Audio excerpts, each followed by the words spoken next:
Ce qui est si étonnant dans le songe du roi Nebuchadnezzar rapporté dans le livre du prophète Daniel, chapitre 2, c'est que même s'il fut consigné il y a environ 2600 ans, le songe s'est accompli à la lettre à travers l'histoire. Mais il reste encore un aspect majeur de ce songe à se réaliser.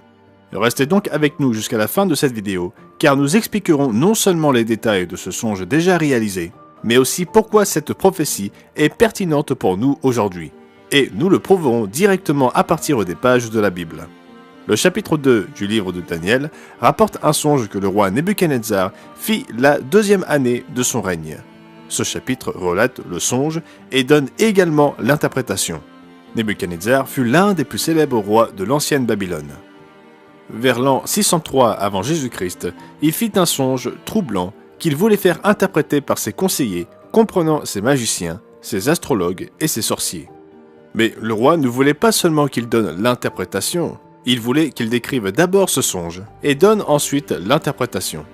Il savait qu'il pouvait se fier à leur interprétation si les conseillers étaient capables de lui raconter d'abord la vision qu'il eut en songe sans le leur révéler au préalable. Bien sûr, aucun de ses conseillers ne put le faire.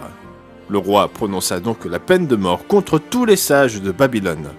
Cependant, lorsque le prophète Daniel eut connaissance de la situation, il pria Dieu et lui demanda de l'éclairer, sachant que Dieu était capable de révéler le songe et son interprétation. Donc voici le songe du roi, puis nous verrons l'interprétation du prophète.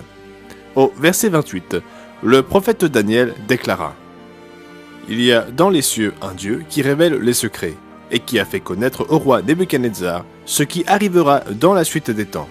Voici ton songe et les visions que tu as eues. Tu regardais et tu voyais une grande statue. Cette statue était immense et d'une splendeur extraordinaire. Elle était debout devant toi et son aspect était terrible. La tête de cette statue était d'or, sa poitrine et ses bras étaient d'argent, son ventre et ses cuisses étaient d'airain, ses jambes de fer, ses pieds en partie de fer et en partie d'argile. Tu regardais lorsqu'une pierre se détacha sans le secours d'aucune main, frappa les pieds de fer et d'argile de la statue et les mit en pièces. Alors le fer, l'argile, l'airain, l'argent et l'or furent brisés ensemble et devinrent comme la balle. Le vent les emporta et nulle trace n'en fut retrouvée. Mais la pierre qui avait frappé la statue devint une grande montagne et remplit toute la terre. Voilà le songe. Le prophète Daniel continua au verset 36. Nous en donnerons l'explication.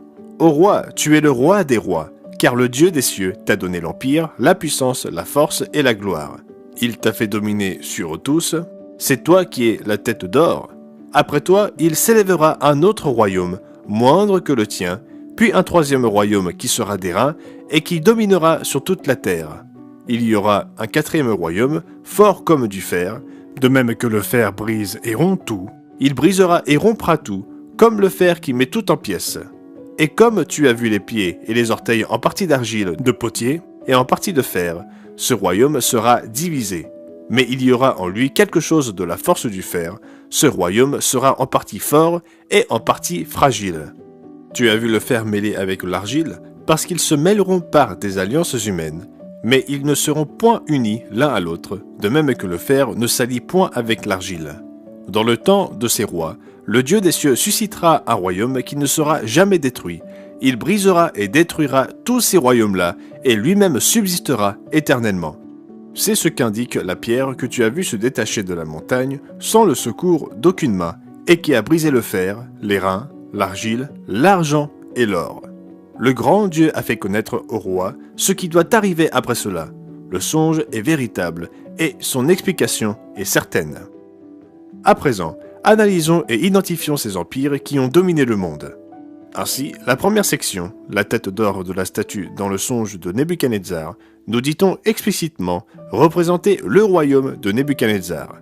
Il s'agissait de l'empire néo-babylonien, également connu sous le nom d'empire chaldéen, allant de 626 à 539 avant Jésus-Christ. En ce qui concerne les autres empires, le chapitre 2 ne nous dit pas explicitement de quels empires il s'agit. Mais les chapitres 5 à 8, ainsi que le livre de l'Apocalypse, nous en donnent une idée plus précise. Nous allons donc laisser la Bible s'interpréter elle-même et nous référer à ces autres chapitres pour trouver la réponse. La deuxième partie de la statue, la poitrine et les bras d'argent, désignaient l'empire suivant sur la scène mondiale. Il s'agit de l'empire des Mèdes et des Perses, qui domina de l'an 558 à l'an 330 avant Jésus-Christ. Nous le savons à la fois par l'histoire et par la Bible. La chute de l'empire chaldéen et la prise du pouvoir de l'empire médo-perse sont relatées dans Daniel 5 avec la célèbre histoire de l'écriture sur la muraille.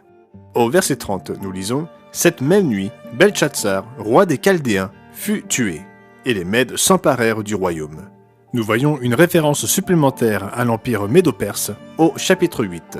Là, Daniel vit en vision un bélier avec 2 cornes et un bouc. Le verset 20 précise « Le bélier que tu as vu et qui avait des cornes, ce sont les rois des Mèdes et des Perses. » C'est durant ces 2 premiers empires que Daniel enregistra les visions et les prophéties qu'il reçut. Il servit sous les empires chaldéens et médo-perses et rédigea ce livre au milieu du 6e siècle avant Jésus-Christ. Mais même après sa mort, l'accomplissement de ces prophéties se poursuivit.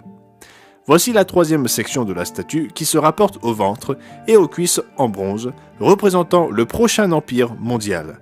Il s'agit de l'empire gréco-macédonien qui s'étendit de 333 à 31 avant Jésus-Christ.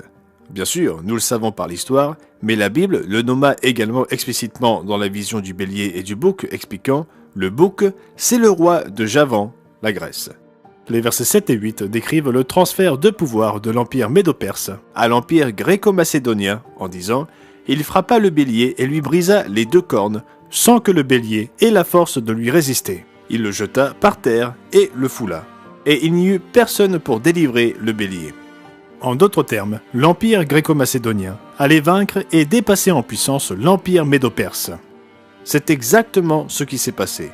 La vision du bélier et du bouc, ainsi que ce qui est révélé dans Daniel chapitre 7, ajoute des détails bien plus incroyables concernant ce qui se passa et ce qui arriverait à l'empire gréco-macédonien. Tous ces détails furent écrits des centaines d'années avant que cela ne se produise. Si vous souhaitez que nous réalisions une vidéo expliquant ces détails, faites-le nous savoir dans les commentaires. La 4e section de la statue de Daniel chapitre 2 parle des jambes de fer. Bien sûr, cette section représentait le royaume qui s'élèverait et renverserait le royaume gréco-macédonien. Ce fut l'Empire romain. La 4e bête de la vision de Daniel, enregistrée au chapitre 7, décrit cet empire comme terrible, épouvantable et extraordinairement fort. Il avait de grandes dents de fer. Il y a quelques points supplémentaires à comprendre sur cet empire dont nous parlerons ici, mais des vidéos supplémentaires seraient nécessaires pour une explication plus approfondie. Tout d'abord, l'Empire romain domina de l'an 31 avant Jésus-Christ jusqu'à sa chute en 476 après Jésus-Christ. Sa chute est décrite dans Apocalypse 13, verset 3, comme une blessure mortelle, mais il est dit que sa blessure mortelle fut guérie. Ce qui nous amène au 2e point. Après l'affaiblissement et la chute de l'Empire romain originel, il y aurait 10 autres restaurations ou rois, représentés par les 10 cornes de Daniel chapitre 7. Et troisièmement, sur ces 10 restaurations, 7 d'entre elles surviendraient après l'émergence d'un système religieux blasphématoire qui s'élèverait de l'Empire romain. Vous pouvez le lire dans Daniel 7, versets 8 et 20, et Apocalypse chapitre 13, versets 1 à 13, et chapitre 17, versets 9 à 11. La restauration de Justinien en 554 après Jésus-Christ fut la première des 7 dernières cornes, tandis que la plus récente restauration proclamée le fut sous le régime d'Hitler et Mussolini. Cela en fait la 6e des 7 cornes finales. La dernière est encore à venir, ce qui nous ramène à la statue de Daniel chapitre 2. La 5e et dernière partie de la statue, dans le songe prophétique de Nebuchadnezzar, concernait les pieds et les orteils. Il représente la résurgence finale, encore à venir, de l'Empire romain. Les 10 orteils représentés dans Daniel 2 sont les 10 cornes dans Apocalypse 17, verset 12. Il y aura 10 rois ou dirigeants qui céderont leur pouvoir à cette restauration finale et dictatoriale de l'Empire romain, également connu sous le nom de la Bête. Apocalypse 17, verset 12, « Les 10 cornes que tu as vues sont 10 rois qui n'ont pas encore reçu de royaume, mais qui reçoivent autorité comme rois pendant 1 heure avec la Bête. » Nous voyons ensuite que ces 10 rois, ainsi que la Bête, combattront contre l'agneau et l'agneau les vaincra. Ils feront littéralement la guerre contre Jésus-Christ lui-même à la fin de notre ère. Cela nous ramène à la pierre qui se détacha sans le secours d'aucune main.